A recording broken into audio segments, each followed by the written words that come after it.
সন্ধ্যেবেলা মেয়ে আজকে টিফিনে বললো, মা একটু গরম গরম পকোড়া ভাজো, বৃষ্টি পড়ছে, একটু পকোড়া খেলে পর ভালো হয়। তাই ভাবলাম ঘরে তো সব কিছুই আছে, তার একটু চলো চটজলদি একটু পকোড়া করে দিই। ওয়েলকাম টু মাই ইউটিউব চ্যানেলে বাহারি রান্নাঘরে। আমি সময় চলেছি তোমাদের সবার জন্য একটা নতুন রান্নার রেসিপি নিয়ে। তো চলো ঝটপট দেখিয়ে দিয়ে আমি আজকে বাহারি রান্নাঘরে কী রান্না করবো কিন্তু আজকে ভেজ পকোড়া। তার জন্য ধরো কী কী লাগবে চলো দেখিয়ে দিই। এখানে দেখো 4 পিস আমি স্লাইস রুটি নিয়েছি, আর রুটিগুলো কিন্তু আমি টুকরো টুকরো করে কেটে নিয়েছি।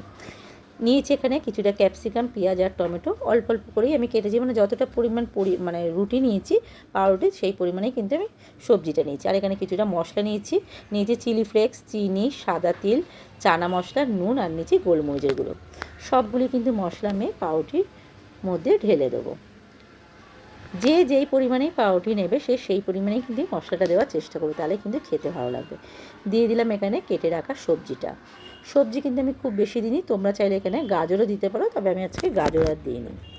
আর এইটার মধ্যে আরেকটা যেটা জিনিস দিতে হবে সেইটা হচ্ছে টক দই।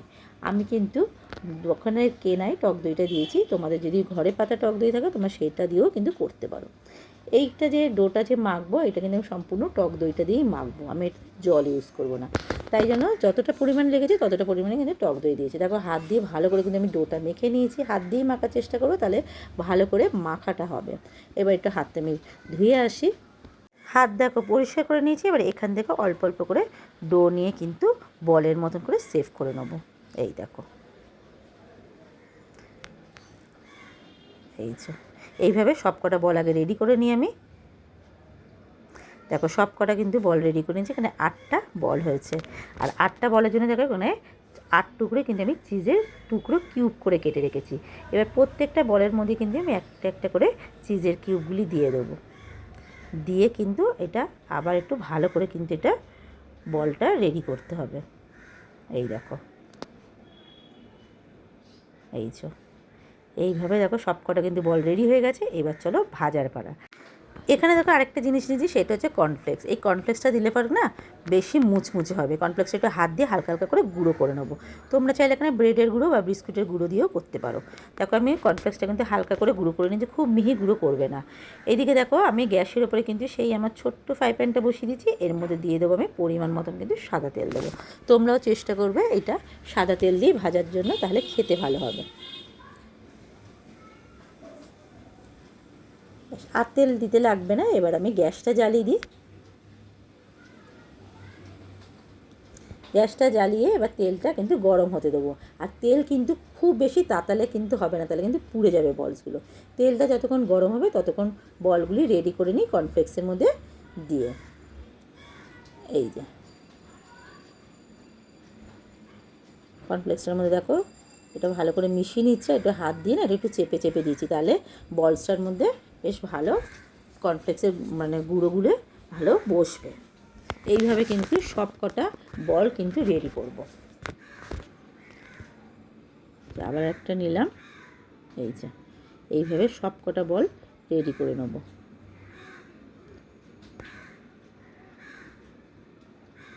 আর এটা খেতে যে এত ভালো লাগে না। আর বৃষ্টি তো পড়ছে সারাদিনই, সন্ধেবেলায় বৃষ্টির দিনে না এই জিনিসগুলি খেতে, আর এটার সঙ্গে চা হলে পরে তো আরও ভালো লাগবে। তেল দেখো হালকা গরম হয়ে গেছে।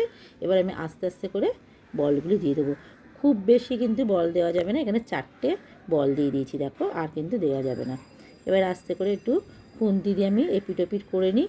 গ্যাস কিন্তু কমিয়েই কিন্তু তোমরা এই বলগুলি ভাজবে, তাহলে কিন্তু ভেতরটাও খুব ভালো ভাজা হবে। আর জোরে গ্যাসটা দিলে পর কি তাহলে পুড়ে যাবে ভেতরটা, তাহলে হবে না। এভাবে উল্টো পাল্টে কিন্তু বলগুলি ভেজে নেব।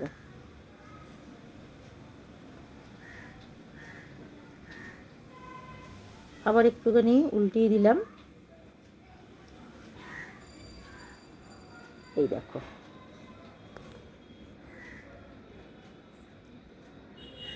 উল্টানো হয়ে গেছে। আর এই ফাঁকে কিন্তু এই দেখো এই 4টে বলও কিন্তু রেডি করে নিয়েছি। খুব ভালো মতন দেখো ভাজা হয়ে গেছে, লাল লালও হয়ে গেছে। এবার আমি এই পকোড়াগুলো কিন্তু আস্তে আস্তে করে তুলে নেব। দেখো পকোড়াগুলো কিন্তু তোলা হয়ে গেছে, আর বাদ বাকি যে পকোড়াগুলি আছে সেগুলো কিন্তু ভেজে নেবো। ঠিক একই প্রসেসে ভাজবো। আর তোমাদেরকে তো বলেছি গ্যাসটা কমিয়ে ভাজবে, তাহলে পকোড়াটা ভালো ভাজা হবে। গরম গরম ভাজা হয়ে গেছে কিন্তু ভেজ চিজ পকোড়া। আমি একটু লেবু দিই, একটু গার্নিশ করে নিয়েছি। আর সসের জন্য কিন্তু এখানে পুদিনা পাতা, ধনে পাতার চাটনি আর টমেটো সস দিয়েছি। লেবুর রসটা দিয়ে কিন্তু খাবো, তাহলে খেতে বেশি ভালো লাগবে।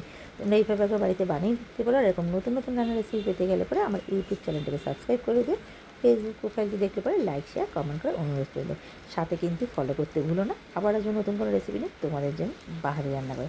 এরকম পকোড়া দেখে কিন্তু আর লোভ সামলানোর জন্য আরও একটা ভেঙে দেখাই। এই দেখো কতটা জুসি হয়েছে, দেখো ভেতরে পুরো চিজটা গলে গেছে। ব্যাস একটুখানি চাটনি নাও আর মুখে পোড়ো। আজকের মতন টাটা।